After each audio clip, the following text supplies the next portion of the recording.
પૈસો પાસે હોય તો શાંતિ મળે છે, જે પરમાત્માને સાથે રાખે. ભગવાનને સાથે રાખો, એકલા જશો નહીં. જ્યાં જાઓ ત્યાં ભગવાનને લઈ જાઓ. ભગવાનને લઈ જવાનો અર્થ શું છે? ભગવાનની મૂર્તિ હાથમાં લઈને ફરવાનું. ભગવાનને મનથી સાથે રાખો. 2-3 મિનિટ થાય કે તમારા ભગવાનના દર્શન કરો. ભગવાનને ભૂલશો નહીં.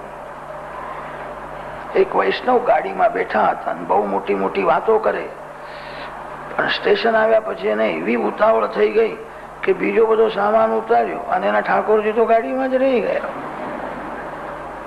એવી રીતે સાથે લઈ જાય એનો શું અર્થ છે?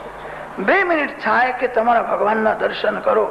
ભક્તિનો અર્થ એ છે ઈશ્વરથી વિભક્ત ન થાય એને ભક્તિ કહે છે. ભગવાનથી દૂર જશો નહીં. ભગવાનને તમારાથી દૂર જવા દેશો